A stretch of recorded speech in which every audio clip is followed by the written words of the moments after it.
L'actualité est marquée par une terrible nouvelle, mais à laquelle nous étions toutefois préparés depuis des mois.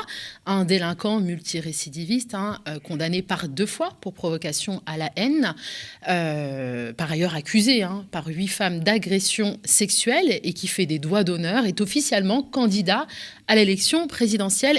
Il charrie tout ce qui se fait de pire dans l'extrême droite, c'est-à-dire des gens qui aujourd'hui étaient dans les poubelles de l'histoire, qui n'osaient pas affirmer leurs idées, qui n'osaient pas dire des choses. Quand on analyse le discours, c'est effectivement, on est sur un discours qui pose un peu les prémices d'une forme de guerre civile.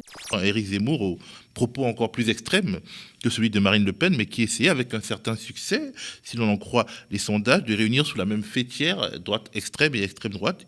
Avant Zemmour, avant Le Pen, il y a eu un Darmanin, il y a eu un Valls, il y a eu un Sarkozy. Il y a eu en fait une multitude d'organisations politiques qui ont permis la banalisation de ce discours, qui puisent et renouvellent leur action antisociale dans le fascisme. En ce sens, on a une mise en scène qui qui évoque celle du général de Gaulle et les présidents. Mais en même temps, quand on s'intéresse vraiment au contenu du discours et à l'imaginaire qu'il déploie, on est sur quelque chose qui est encore très réactionnaire, voire en fait pétainiste. Il est quand même venu à Marseille en parlant de la deuxième ville de France, et il a dit voilà ce que la France ne doit pas devenir. Donc il a stigmatisé toute une population et toute une ville, et ça passe pas chez les Marseillais. Et les comités d'accueil et le fait qu'en fait on lui rappelle que il est un danger pour des gens, c'est amplement mérité. Finalement, M. Z ne fera pas son meeting de lancement de campagne dimanche au Zénith de Paris. Il se réfugiera au parc des expositions de Villepinte en Seine-Saint-Denis. Chose qui est assez cocasse pour nous, c'est de savoir que Zemmour traitait le 93 et la Seine-Saint-Denis comme un territoire perdu de la République, et lui-même se retrouve obligé de se réfugier là-bas suite à l'énorme mobilisation et les différents appels à venir perturber, bloquer ou faire taire Zemmour.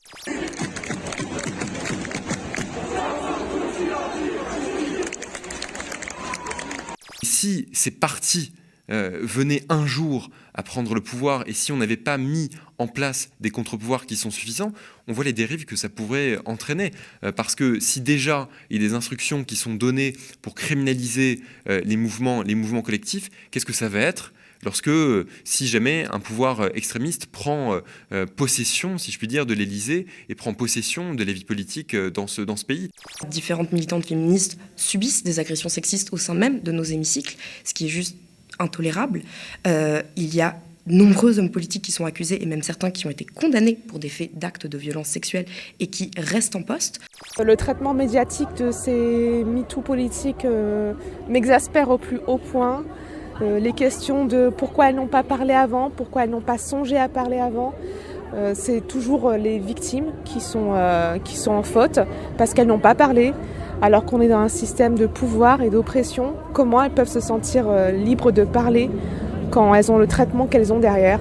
Si on regarde le mandat de Macron, dont la grande cause du quinquennat était les violences faites aux femmes, 2 de ses ministres ont été accusés de viol. Elle soutient toujours Gérald Darmanin, qui est toujours en poste. Donc voilà, si Marlène Schiappa veut accomplir cette transition, peut-être peut-elle commencer par balayer devant ses ministères. Ne pas s'habituer à l'inique, ne pas accepter l'inacceptable. Vaste programme, c'est le nôtre.